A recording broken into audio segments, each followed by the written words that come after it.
നിങ്ങൾക്ക് കിട്ടിയ അവകാശങ്ങളുടെ പരിധി എവിടെയാണെന്ന് നിങ്ങൾക്ക് അറിഞ്ഞുകൂടി.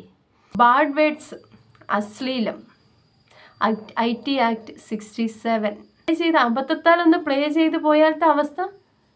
ഇതിനൊക്കെ ഒരു നിയന്ത്രണം വേണ്ടേ താത്ത? ഇതാണല്ലേ നിങ്ങളുടെ ഫീമെയിൽ റൈറ്റ് ആക്ടിവിസം? നല്ല കഴിവാണ് എല്ലാ കാര്യത്തിലും. ആ കുട്ടിയുടെ വേഷം മോശമാണെന്നാണ് നിങ്ങൾ പറയുന്നത്. നിങ്ങളുടെ ഭാഷ.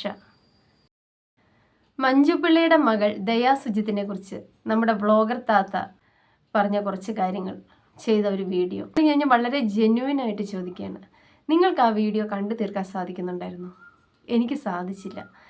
കേട്ടു വരും തോറും സീരിയസ് ആയിട്ടും അവർ പറഞ്ഞത് ദയയുടെ ഫാമിലിയോ ദയയുടെ അച്ഛനും അമ്മയോ ഒന്നും ആയിട്ടല്ല എനിക്ക് തോന്നിയത്. ഒരു സ്ത്രീ സമൂഹത്തെ മൊത്തം അധിക്ഷേപിക്കുന്ന വാക്കുകളാണ് അതിലുണ്ടായിരുന്നത്. Freedom to speech, freedom of speech, നമ്മുടെ അഭിപ്രായ സ്വാതന്ത്ര്യം അല്ലേ, സംസാരിക്കാനുള്ള, അഭിപ്രായം പ്രകടിപ്പിക്കാനുള്ള സ്വാതന്ത്ര്യം, ഇതൊക്കെ നമ്മുടെ ഭരണഘടന നമുക്ക് അനുവദിച്ച് തന്നിട്ടുണ്ട്. നമുക്ക് പറയാം, നമുക്ക് നമ്മുടെ വിയോജിപ്പുകൾ അല്ലെങ്കിൽ നമ്മുടെ അഭിപ്രായ വ്യത്യാസങ്ങൾ നമുക്ക് അത് തെറ്റാണെന്ന് തോന്നിയാൽ അത് പറയാം. എന്ത് കാര്യം ആയിക്കോട്ടെ, ഒരു കാര്യം നമുക്ക് തെറ്റാണെന്ന് തോന്നുന്ന കാര്യത്തെ ചൂണ്ടിക്കാണിക്കാനും നമ്മുടെ അഭിപ്രായം പറയാനും അത് മാന്യമായ ഭാഷയിൽ സംസാരിക്കാനും ഒക്കെയുള്ള സ്വാതന്ത്ര്യം നമ്മുടെ ഭരണഘടന അനുവദിച്ചു തന്നിട്ടുണ്ട്.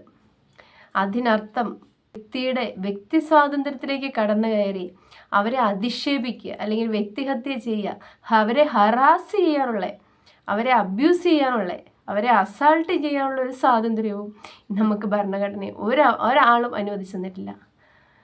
ഇപ്പോഴും ഇത്രയും ആ വീഡിയോയ്ക്കെതിരെ ഇത്രയും പ്രതികരണങ്ങൾ ഉണ്ടാകുമ്പോഴും അവർ പറയുന്നത്, നിങ്ങൾ എൻ്റെ ചാനൽ പോകുന്നത് നോക്കിയിരിക്കുകയാണോ? അങ്ങനെയാണെങ്കിൽ ഞാനിവിടെ ന്യൂഡിറ്റി ഒന്നും പ്രചരിപ്പിച്ചിട്ടില്ല, അല്ലെങ്കിൽ ഞാൻ അവിടെ നഗ്നതാ പ്രദർശനം നടത്തിയിട്ടില്ല, അങ്ങനെയുള്ള കാര്യങ്ങളൊക്കെയാണ് അവർ ആർഗ്യൂ ചെയ്തുകൊണ്ടിരിക്കുന്നത്. ഓക്കെ, അവരത് ചെയ്തിട്ടില്ലായിരിക്കാം. നമ്മളിപ്പം ഒരുപാട് നിയമങ്ങളുണ്ട്, നമുക്ക് എന്തെല്ലാമാണ് നിയമത്തിൻ്റെ ഒരുപാട് വശങ്ങളുണ്ട്. എന്താണ് ചെയ്യാൻ പാടില്ലാത്തതെന്നും എന്താണ് ചെയ്യാൻ പാടുള്ളതെന്നും എവിടെ വരെ നമുക്ക് ഒരു വ്യക്തിയുടെ വ്യക്തി സ്വാതന്ത്ര്യത്തിൻ്റെ എവിടെ വരെ നമുക്ക് ചെന്ന് നിൽക്കാമെന്നും, അതായത് നമ്മുടെ മുമ്പിലുള്ള വ്യക്തിയുടെ, നമ്മുടെ ഓപ്പോസിറ്റുള്ള വ്യക്തിയുടെ മൂക്കിൻ്റെ തുമ്പ് വരെയേ നമുക്ക് സ്വാതന്ത്ര്യമുള്ളൂ എന്നൊക്കെയുള്ള തിരിച്ചറിവാണ് നമുക്ക് ആദ്യം വേണ്ടത്. നമ്മൾ കുറേ റൈറ്റ്, നമുക്ക് അഭിപ്രായം പറയാനുള്ള റൈറ്റ് ഉണ്ട്. നമുക്ക് ആവശ്യമുള്ള കുറേ റൈറ്റുകളെ കുറിച്ച് മാത്രം അറിഞ്ഞു വെച്ചാൽ പോരാ. നമ്മൾ അങ്ങനെയുള്ള അറിവ് അറിഞ്ഞു വെക്കുമ്പോൾ എല്ലാ കാര്യങ്ങളും കൂടെ അറിഞ്ഞു വെക്കണം. വ്യക്തിപരമായിട്ട് ഒരാളുടെ വ്യക്തിത്വത്തെ അപമാനിക്കാൻ, ഒരു വ്യക്തിക്ക് മാനഹാനി വരുത്തുന്ന രീതിയിൽ മാനനഷ്ടം, ഏതാണ് BNS 356 ആണ്. 2 വർഷം വരെ തടവ് കിട്ടാവുന്ന വകുപ്പാണ്. അത് താങ്കൾ ചെയ്തിട്ടുണ്ടോ? താങ്കളുടെ വീഡിയോകൾ എടുത്തു നോക്കിയാൽ അത് ചെയ്തിട്ടുണ്ടോ ഇല്ലയോ എന്ന് താങ്കൾക്ക് തന്നെ വിലയിരുത്താവുന്നതേ ഉള്ളൂ. മനഃപൂർവ്വമായിട്ടുള്ള അപമാനിക്കൽ, BNS 352, അത് അവർക്ക് പ്രകോപനം ഉണ്ടാക്കുകയും അപമാനമായിട്ട് തോന്നുകയും ചെയ്തിട്ടുണ്ടെങ്കിൽ 1 വർഷം വരെ തടവ് കിട്ടാവുന്ന വകുപ്പാണ്. പിന്നെ IT ആക്ട് 66E, വ്യക്തികളുടെ സ്വകാര്യതയിലേക്കുള്ള കൈകടത്തൽ. എന്താണ് നിങ്ങൾക്ക് കിട്ടിയ അഭിപ്രായ സ്വാതന്ത്ര്യത്തിൻ്റെ അല്ലെങ്കിൽ നിങ്ങൾക്ക് കിട്ടിയ അവകാശങ്ങളുടെ പരിധി എവിടെയാണെന്ന് നിങ്ങൾക്ക് അറിഞ്ഞുകൂടി. നിങ്ങളാണോ ഈ സമൂഹത്തെ എല്ലാവരെയും നേർവഴിക്ക് നടത്താൻ വേണ്ടി നടക്കുന്നത്? ഒരുപാട് കാലമായിട്ട് സോഷ്യൽ മീഡിയയിൽ അറിയുന്ന ഒരു വ്യക്തിയാണ് ഈ വ്ളോഗർ ഐതാത്ത. ഓക്കെ, കാണുന്നുണ്ട്. ആദ്യത്തെ ഒരു ചാനൽ, ഇവരുടെ ഒരു ചാനൽ ഇങ്ങനെ ആരൊക്കെയോ ഇരുന്ന് നിരന്തരമായിട്ട് പറഞ്ഞതിൻ്റെ ഫലമായിട്ട് അത് പോയതാണെന്ന് മനസ്സിലാകുന്നുണ്ട്. പിന്നീട് അത് തുറന്നു വന്നപ്പം ശരിക്കും പറഞ്ഞാൽ ഒരുപാട് പേർക്ക് ഇവരോട് സഹാനുഭൂതിയോ അല്ലെങ്കിൽ ഒരുപാട് കാര്യങ്ങളിൽ ഒരു സോഫ്റ്റ് കോർണറൊക്കെ തോന്നിയതിൻ്റെ ഭാഗമായിട്ടാണ് രണ്ടാമത് ഈ ചാനൽ വന്നത്. പക്ഷെ അതും ഡെവലപ്പായി വന്നപ്പോൾ നമ്മുടെ തനി സ്വഭാവം പുറത്തു വരിക എന്ന് പറയില്ലേ. നിങ്ങൾക്ക് സോഷ്യൽ മീഡിയ ഇട്ട് തന്നിരിക്കുന്ന ഒരു പേരുണ്ട്. ഞാൻ അതിനോടൊന്നും ഒരിക്കലും യോജിച്ചിരുന്ന വ്യക്തിയല്ല. ഒരെയും എന്ത് കാരണം കൊണ്ടും അങ്ങനെയൊന്നും ചെയ്യരുതെന്ന് വിശ്വസിക്കുന്ന ഒരു വ്യക്തിയായിരുന്നു. പക്ഷെ ഞാൻ ഇപ്പം ചിന്തിക്കുകയാണ്, ആപ്റ്റായിട്ടുള്ള, എത്ര കറക്റ്റായിട്ടുള്ള പേരാണല്ലേ നിങ്ങൾക്ക് ഇട്ട് തന്നിരിക്കുന്നത്. ബാഡ് വേർഡ്സ്, അശ്ലീലം, IT ആക്ട് 67, 3 വർഷം വരെയാണ് തടവ് കിട്ടുന്നത്. നമ്മൾ സമൂഹത്തിന് മാതൃകയാകാൻ നിൽക്കുന്ന ഒരു വ്യക്തിയാണ്. നമ്മൾ സമൂഹത്തിൽ തെറ്റായിട്ട് പോകുന്ന പെൺപിള്ളേരെ അച്ഛനമ്മമാർക്ക് തിരുത്താൻ സമയമില്ലാതെ അച്ഛനമ്മമാർക്ക് സമയമില്ലെങ്കിൽ നിങ്ങൾ അവരെയൊക്കെ തിരഞ്ഞു കണ്ടുപിടിച്ച് തിരുത്തിക്കൊണ്ടിരിക്കുകയാണ്. ഓക്കെ, ആ തിരുത്തുന്ന നിങ്ങൾ പറയുന്ന വാക്കുകളിലെ അശ്ലീലം, ആ ബാഡ് വേർഡ്, ആ വാക്കുകൾ പറയാൻ വയ്യ, അറപ്പ് തോന്നുന്നു എന്ന് പറയില്ലേ, ആ വാക്കുകൾ നിങ്ങളുടെ വീട്ടിലുള്ള കുഞ്ഞുങ്ങൾ, നിങ്ങൾക്ക് 2 ആൺകുട്ടികളാണുള്ളത് എന്നാണ് എൻ്റെ അറിവ്. അവർ ഈ സമൂഹത്തിൽ ഈ വീഡിയോകളൊക്കെ പ്ലേ ചെയ്യുന്ന നിങ്ങൾ സബ്സ്ക്രൈബ് ചെയ്തിരിക്കുന്ന ഒരുപാട് അമ്മമാരുണ്ടാവാം, ഒരുപാട് കുടുംബിനികളുണ്ടാവാം അല്ലേ? വീട്ടിലൊക്കെ വെച്ചിരുന്ന് ഒന്ന് പ്ലേ ചെയ്ത് അബദ്ധത്താൽ ഒന്ന് പ്ലേ ചെയ്ത് പോയാലത്തെ അവസ്ഥ, നിങ്ങൾ സമൂഹത്തിന് കൊടുക്കുന്ന മെസ്സേജ് എന്താണ്? ഇങ്ങനെയുള്ള സംസാരങ്ങളൊക്കെ സംസാരിക്കാം. ഒരു സ്ത്രീ, ഒരു പെൺകുട്ടിയെ, എന്താണ് ആ കുട്ടി നിങ്ങളോട് ചെയ്തത്? നിങ്ങൾക്ക് വ്യക്തിപരമായിട്ട് ഇത്രത്തോളം ഇറിറ്റേഷനും ഇത്രത്തോളം വികാരവും ഇത്രത്തോളം കലി തുള്ളാൻ വേണ്ടി ആ കുട്ടി നിങ്ങളോടോ നിങ്ങൾക്ക് വ്യക്തിപരമായിട്ട് ഏതെങ്കിലും രീതിയിൽ ബാധിക്കുന്ന രീതിയിൽ നിങ്ങളുടെ അടുത്തേക്ക് ആ കുട്ടി വന്നോ? എന്തിനെങ്കിലും ആ കുട്ടി പൊതുസമൂഹത്തിൽ എവിടെയെങ്കിലും ആർക്കെങ്കിലും ഒരു ബുദ്ധിമുട്ടുണ്ടാക്കുന്ന രീതിയിൽ പ്രവർത്തിച്ചോ? ഇല്ല. അവരുടെ ജോലിയാണ് മോഡലിംഗ് എന്നുള്ളത്. അവരൊരു ഇൻ്റർനാഷണൽ പ്ലാറ്റ്ഫോമിൽ ഇൻ്റർനാഷണൽ മോഡലിങ്ങിൻ്റെ ഗ്ലോബൽ മോഡലിങ്ങിലൊക്കെ ചെയ്യുന്ന വ്യക്തിയാണ്. അപ്പോൾ അതിൻ്റെ ഭാഗമായിട്ട്, ആ കുട്ടിയുടെ പാഷൻ്റെ ഭാഗമായിട്ട് ആ കുട്ടി വേറെ ഏതോ ഒരു വസ്ത്രമാണത്. ഞാനിപ്പം അങ്ങനെയുള്ള വസ്ത്രം ഇട്ടുകൊണ്ട് നടക്കുന്നതിനെ പ്രോത്സാഹിപ്പിക്കണമെന്നോ, അല്ലെങ്കിൽ അങ്ങനെയുള്ള വസ്ത്രം ഇടുന്നത് കണ്ടിട്ട് നമ്മുടെ പെൺകുട്ടികളെല്ലാം നാളെ മുതൽ അങ്ങനെ ഇട്ടുകൊണ്ട് നമ്മുടെ പൊതുസമൂഹങ്ങളിൽ ഇറങ്ങി നടക്കണമെന്നോ, അല്ലെങ്കിൽ ആ പെൺകുട്ടി ഇട്ട വസ്ത്രത്തിന് എന്താണ് കുഴപ്പമെന്നോ, അല്ലെങ്കിൽ മോശമല്ലെന്നോ, മോശമാണെന്നോ, അല്ലെങ്കിൽ അതിനെക്കുറിച്ചൊന്നുമുള്ള അഭിപ്രായം പറയാൻ വന്നതല്ല.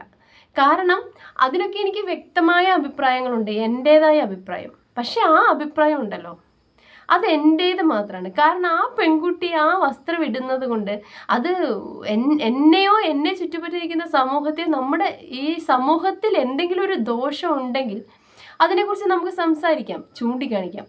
പക്ഷെ അപ്പോഴും നമുക്ക് പറയാവുന്നതിനൊരു പരിധിയുണ്ട്. ആ കുട്ടിയുടെ ഒരു തെറ്റ് നമ്മൾ ചൂണ്ടിക്കാണിക്കുമ്പം നമ്മൾ ആ ചൂണ്ടിക്കാണിക്കുന്ന ആ ഒരു കാര്യത്തിൽ ചെയ്യുന്നത് അതിൻ്റെ ഇരട്ടി തെറ്റുകളാണെങ്കിൽ നിങ്ങൾ പറയുന്ന വാക്കുകൾ എന്താണ്?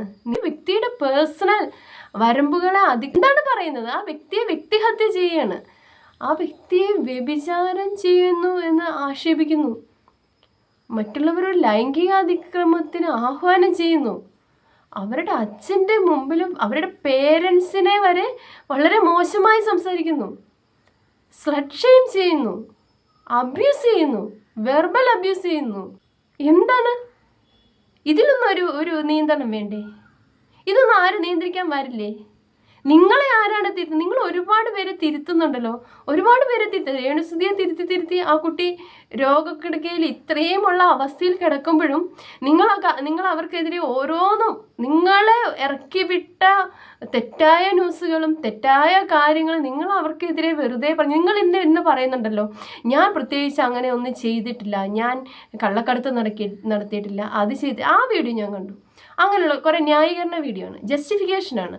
ആ വീഡിയോയിൽ നിങ്ങൾ പറഞ്ഞു അത് ചെയ്തില്ല ഇത് ചെയ്തില്ല എന്നൊക്കെ പറഞ്ഞു. അതെനിക്ക് ഉറപ്പുള്ളത് കൊണ്ട് എനിക്ക് തൻ്റെ ഇടമുണ്ടെന്ന്. നിങ്ങളത് ചെയ്തിട്ടില്ല. നിങ്ങൾ മറ്റുള്ള വ്യക്തികളുടെ മേലെ എന്തെല്ലാം ആരോപണങ്ങളാണ് ഒരു അടിസ്ഥാനവും ഇല്ലാതെ അടിച്ചേൽപ്പിക്കുന്നത്. എന്നിട്ട് നിങ്ങൾ വീഡിയോയ്ക്ക് റീച്ച് എടുക്കുന്നത്. നിങ്ങൾക്ക് വേണ്ടത് കണ്ടന്റാണ്. ഓക്കെ, എല്ലാവർക്കും വേണ്ടത് കണ്ടന്റ് തന്നെയാണ്. ജെന്യുവിൻ കണ്ടന്റിനും ജെന്യുവിൻ ക്രിയേറ്റിവിറ്റിയിലേക്കും ഒക്കെ ഒരു നിലനിൽപ്പുണ്ട്. ഇങ്ങനെ ഒരു ആളുകളെ അധിക്ഷേപിച്ചുകൊണ്ടും ആളുകളെ ഇത്രത്തോളം വിഷമിപ്പിച്ചുകൊണ്ടും ഇങ്ങനെ മുമ്പോട്ട് എത്ര കാലം മുമ്പോട്ട് പോകും എനിക്കറിഞ്ഞൂടാ. ഓക്കെ, എന്താ പറയുക, മുമ്പോട്ട് പോകുമായിരിക്കാം. പക്ഷേ ഇതിനൊക്കെ ഒരു നിയന്ത്രണം വേണ്ടേ താത്ത? ആരെങ്കിലുമൊക്കെ എന്തെങ്കിലുമൊക്കെ ഒരു പരാതി കൊടുക്കുന്നു. ഈ നിങ്ങളുടെ വീഡിയോ കണ്ടിട്ട് ആ പെൺകുട്ടിയും ആ പെൺകുട്ടിയുടെ പേരൻസും മാത്രമല്ല, ഈ പൊതുസമൂഹത്തിൽ ഒരുപാട് പേര്, എന്നെ പോലുള്ള ഒരുപാട് പേര് ഹർട്ടായിട്ടുണ്ട്. നിങ്ങൾ എന്താണ് പറയുന്നത്? നിങ്ങൾ ഉപയോഗിക്കുന്ന ഭാഷ എന്താണ്? ആ കുട്ടിയെ, ഒരു ആൺകുട്ടികളെയും കൂടെ, നിങ്ങളുടെ ആൺകുട്ടികളെയും കൂടെ നിങ്ങൾ അപമാനിക്കുകയാണ്. കാരണം നിങ്ങൾ പറഞ്ഞു വെക്കുന്നത് ഇങ്ങനെയൊക്കെ വേഷമൊക്കെ ഇട്ടുകൊണ്ട് കണ്ടാൽ അല്ലെങ്കിൽ അങ്ങനെ ആർക്കാണെങ്കിലും അത് ചെയ്യാൻ തോന്നും. അതിനെയൊക്കെ ന്യായീകരിക്കുകയാണ് അല്ലേ? നിങ്ങൾ ഫീമെയിൽ റൈറ്റ് ആക്ടിവിസ്റ്റ് ആണല്ലേ? ഇതാണല്ലേ നിങ്ങളുടെ ഫീമെയിൽ റൈറ്റ് ആക്ടിവിസം? സംസാരിക്കാൻ നിങ്ങൾക്ക് നല്ല കഴിവാണ്. നിങ്ങൾക്ക് ഞാൻ വിശ്വസിക്കുന്നിടത്തോളം നിങ്ങൾക്ക് നല്ല കഴിവാണ് എല്ലാ കാര്യത്തിലും. നിങ്ങൾ ഈ വസ്ത്രത്തിൽ പൊതിയുന്ന മാന്യതയെക്കുറിച്ച് സംസാരിക്കുന്നുണ്ടല്ലോ. നമ്മുടെ വായിൽ നിന്ന് വരുന്ന ഈ അശ്ലീലത്തിനൊക്കെ ഇതൊന്നും ഒരു മറയും ഒളിവൊന്നും വേണ്ടേ? നിങ്ങൾക്ക് ഇത് സംസാരിക്കാനുള്ള പരിധി എവിടെയാണെന്നറിയാം? നിങ്ങളുടെ വീട്ടിൽ നിങ്ങളിരുന്ന് സംസാരിക്കൂ. പക്ഷെ ഞങ്ങൾ പൊതുസമൂഹത്തിലേക്ക് ഇങ്ങനെ മാലിന്യം വലിച്ചെറിയല്ലേ? ഒരുപാട് നിയമലംഘനങ്ങൾ നിങ്ങൾ ഒരൊറ്റ വീഡിയോയിൽ ചെയ്തിട്ട് നിങ്ങൾ പറയാണ് ഞാൻ എൻ്റെ ചാനൽ പോകുന്നത് അല്ലെങ്കിൽ എനിക്കെതിരെ ഒരു ആക്ഷൻ ഉണ്ടാകുന്നത് നോക്കി നിങ്ങളിരുന്നോന്ന്.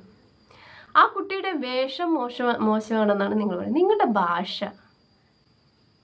അത് നിങ്ങളൊന്ന് സ്റ്റഡി ചെയ്യുക. ആൺകുട്ടികളെ നമ്മൾ പഠിപ്പിക്കേണ്ടത് എന്താണെന്നറിയോ?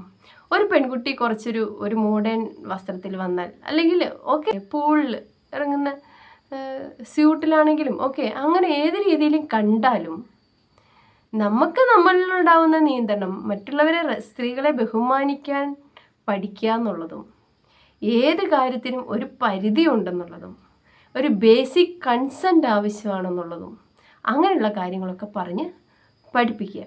നിങ്ങൾ ഒരു കാര്യം ചെയ്യേ, ഇത് 3 വർഷം മുമ്പുള്ള വീഡിയോ അല്ലേ? ഇനിയും പുറകോട്ടേക്കൊക്കെ ഒരുപാട് പേര് പല കാര്യങ്ങളും ചെയ്തിട്ടുണ്ടാകും. അത് തൊട്ടെടുത്ത് വെച്ച് നിങ്ങൾ അവരെയൊക്കെ നന്നാക്ക്, അതിനെയൊക്കെ വിമർശിക്കുക. കണ്ടൻ്റ് ആവുമല്ലോ, കണ്ടൻ്റല്ലേ നമുക്ക് ആവശ്യം. സമൂഹത്തെ ഏത് രീതിയിൽ എഫക്റ്റ് ചെയ്യുന്നു, ഞാൻ പറയുന്ന വ്യക്തികളെ ഏത് രീതിയിൽ എഫക്റ്റ് ചെയ്യുന്നു, അതൊന്നും നിങ്ങൾക്ക് ന്യായീകരിക്കാൻ നന്നായിട്ട് അറിയാം. നിങ്ങളുടെ ന്യായീകരണ ജസ്റ്റിഫിക്കേഷൻ വീഡിയോ കണ്ടാൽ ഓക്കെ ഇവർ പറയുന്നതിൽ കാര്യമുണ്ടല്ലോ എന്ന് തോന്നും. പക്ഷേ ആ കുട്ടി എത്ര മാന്യമായിട്ടാണ് അതിനോട് റിയാക്ട് ചെയ്തതെന്നറിയാമോ? ആ കുട്ടി പറയുന്ന ആ കുട്ടി സ്പേസിലേക്ക് എയറിലേക്കൊക്കെ പോയിക്കൊണ്ടിരിക്കുകയാണ്. പക്ഷേ അല്ല, യഥാർത്ഥത്തിൽ നിങ്ങളാണ് എയറിലേക്കും സ്പേസിലേക്കൊക്കെ പോയിക്കൊണ്ടിരിക്കുന്നത്.